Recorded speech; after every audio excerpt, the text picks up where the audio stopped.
7 astuces pour vendre plus facilement. Écoute et observe ton client, reformule le propos de ton client, prépare ton pitch. Reste jusqu'à la fin de cette vidéo pour écouter le 5e et le 7e astuce. Salut, moi c'est Jonas Segla. Bienvenue sur ma chaîne, la chaîne qui bâtit avec vous votre vache à lait. Jonas, nous allons reprendre le rap et cette fois-ci, il faut que tu pratiques l'écoute active. C'était le propos de mon manager qui voulait me donner une seconde chance parce que j'avais tout foutu en l'air. J'étais alors vendeur chez Donaction pour Oxfam et mes performances chutaient. Je venais de suivre une formation d'appoint pour remonter la pente quand mon manager m'a prononcé cette phrase-là. L'écoute active, qu'est-ce que j'en savais? Je n'en savais absolument rien. Je n'en savais rien. Mon attitude avait quand même changé après cette rencontre parce que j'avais cherché à comprendre ce que c'est l'écoute active. Très rapidement, j'avais fait le lien avec 2 reproches qu'on m'avait adressés auparavant. Ma prof m'expliquait je ne sais plus exactement quoi quand je l'ai interrompu pour placer quelques mots en vue de me défendre. Elle m'a demandé de la laisser terminer avant de réagir. Quelques années plus tôt, j'étais en face de mon inspecteur au petit matin d'un jour ouvré et il me dit « J'espère que tu vas me laisser terminer avant de prendre la parole. » C'était l'inspecteur Abidjan, paix à son âme. Comme moi, plusieurs autres personnes commettent la même erreur et pensent pourtant que leur comportement est légitime. En effet, parler sans écouter l'autre, parler sans laisser l'autre terminer son idée, parler pendant que l'autre parle peut relever d'un manque d'intelligence sociale. À ce propos, John et Shirley Lynn Smith affirment, je cite, « Plusieurs conflits domestiques et professionnels naissent d'une mauvaise communication. Souvent, la mauvaise communication est pire que l'absence de communication. Alors, écoutez attentivement durant la conversation. Vous entendez ce qu'on vous dit. Mais qu'est-ce qu'on veut vous dire? Écoutez plus attentivement le point de vue de l'autre. » Fin de citation. Si vous êtes un vendeur professionnel ou si vous voulez devenir un vendeur professionnel, vous devez être socialement intelligent. Thorndike définit l'intelligence sociale comme, je cite, la capacité de comprendre les autres et d'agir d'une façon appropriée dans les relations interpersonnelles. Fin de citation. De ce point de vue, le vendeur socialement intelligent doit chercher à comprendre le client. Son client. Le vendeur socialement intelligent doit agir de façon appropriée face au client. Alors, on peut se demander comment agir de façon appropriée, comment agir de façon adéquate face au client. Pour agir de façon appropriée face au client, il faut d'abord chercher à le comprendre. Et la compréhension du client passe par l'écoute active. En quoi consiste-t-elle, l'écoute active? Numéro 1. Écoute et observe attentivement ton client sans l'interrompre jusqu'à la fin de l'expression de son idée. Du latin communico, la communication veut dire partager. Pour comprendre ce que votre client veut partager avec vous, vous devez vous mettre dans une posture réceptive. Un auteur a dit ceci, je cite, « La nature nous a donné 2 oreilles et seulement une langue afin d'écouter davantage et parler moins. » Pendant la conversation, il faut faire parler le client. Il faut faire en sorte qu'il parle de lui. Il faut faire de lui la priorité. À ce sujet, bien entendu, Benjamin Disraeli affirme, je cite, « Entretenez un homme à propos de lui-même et il vous écoutera des heures durant. » Fin de citation. Vous devriez vous mettre dans une posture réceptive pour écouter ce que votre client veut partager avec vous. Vous devez également garder le contact visuel avec lui pour lui prouver qu'il a toute votre attention. Il se sentira ainsi valorisé et intéressant. Le contact visuel a l'avantage de vous communiquer plus efficacement les émotions que le client n'exprime pas forcément avec la parole. Dans une conversation face à face, les études ont démontré que la parole ne compte que 7% notre ton de voix 37% et notre langage corporel 58%.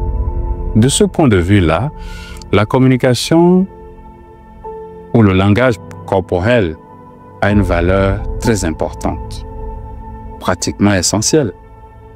Encore appelé communication émotive, le langage non verbal chez un individu peut être cerné grâce à ce que Napoléon Hill appelle l'imagination interprétative, c'est-à-dire la télépathie.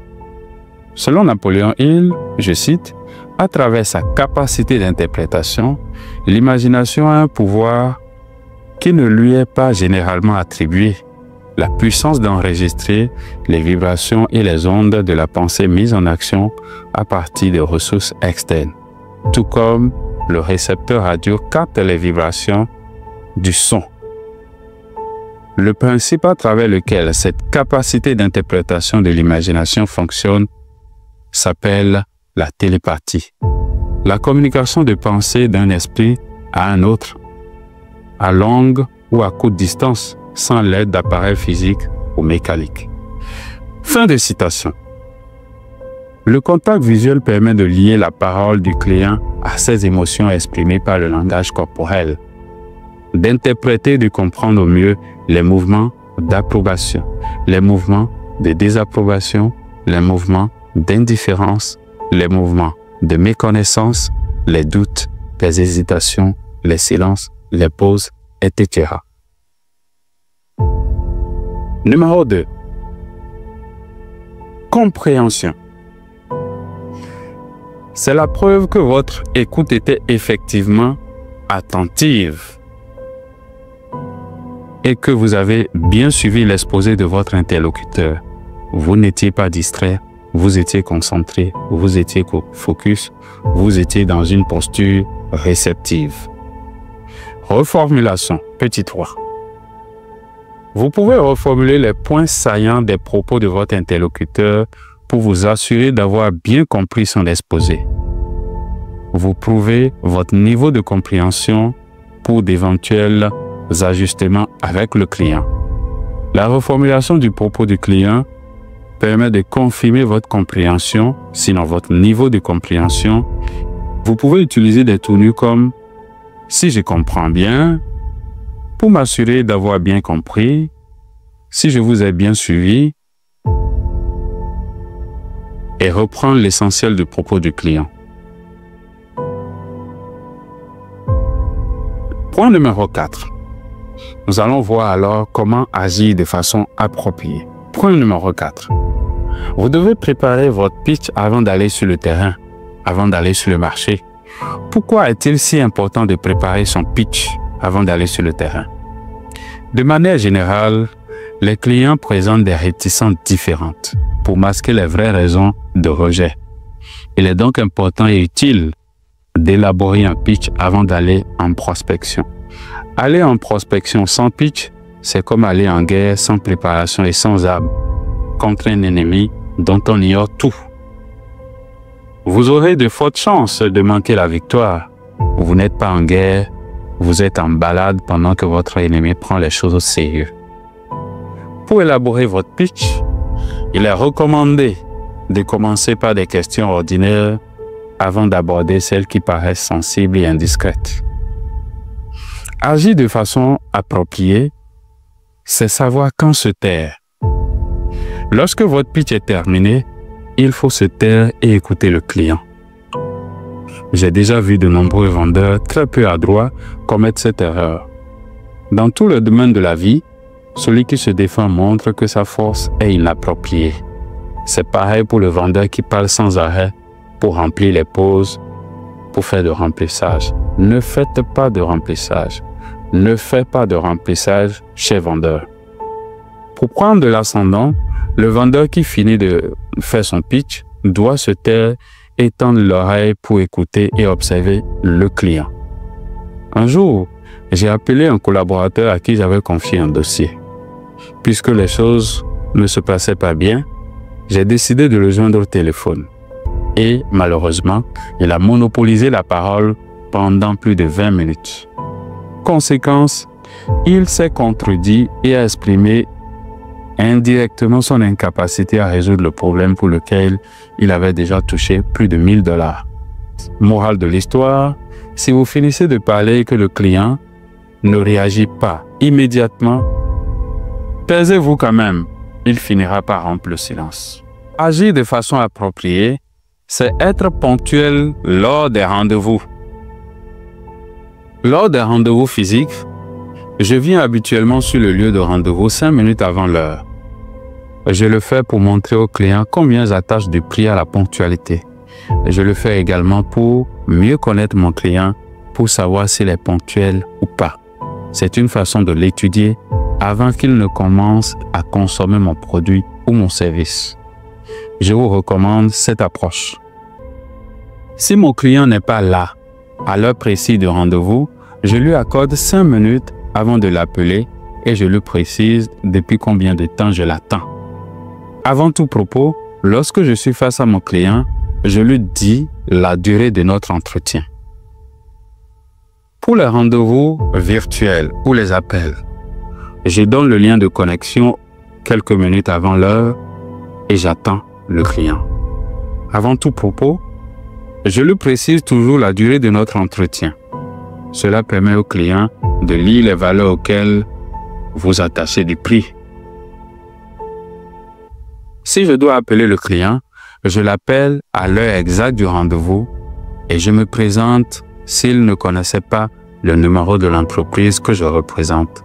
Et je lui rappelle que c'est lui qui m'avait bien entendu demandé de l'appeler, le cas échéant. Je fais la même chose pour les rappels et je prends note des éléments essentiels de notre conversation. Parfois, je lui demande de me répéter certains propos et je lui fais savoir que je prends note de ce qu'il dit. Agir de façon appropriée, c'est fixer un délai de réaction au client. Le vendeur doit comprendre et se rappeler que le langage ou la communication structure la pensée qui expose la psychologie et le paradigme du prospect ou du client. Il doit se dire, le vendeur bien entendu, que la communication est verbale et également non verbale et que le silence est également une forme de communication. L'ignorer, c'est faire preuve de naïveté coupable et d'inconsistance. C'est faire preuve de manque de professionnalisme. Partant de ce principe, le vendeur doit déterminer le timing et délimiter la durée de la vente. En effet, il est préférable que la réponse du prospect soit négative et connue que de laisser l'acheteur potentiel prendre un ascendant sur le vendeur et traîner indéfiniment l'opération. De manière générale, c'est la dernière chose que je fais et je suis pertinemment conscient que c'est peut-être la dernière conversation que j'aurai avec le prospect ou le client. Je vous présente ici un extrait d'une conversation avec un client. On va le nommer Monsieur X. Je ne veux pas le citer expressément. Voici donc la conversation. En fait, le message. Bonjour Monsieur X. Je vous ai relancé il y a 48 heures parce que vous m'avez contacté pour votre projet. Je mets des points de suspension. Mais je constate que vous ne réagissez plus. Votre silence est-il un signe implicite de désintérêt? Serait-il une preuve tacite d'annulation du projet? Si vous ne réagissez pas d'ici samedi le 4 novembre 2023, je présume que vous n'êtes plus intéressé. Au cas où vous vous manifesteriez, après le délai indiqué, je ne vous accorde plus la réduction de la main-d'œuvre prévue à votre dossier. Excellente journée à vous et à bientôt. Ayant réagi et la transaction fut complétée, la vente conclue. Attention, cette méthode vous fera peut-être perdre une vente, mais vous aurez créé un impact psychologique important chez le client.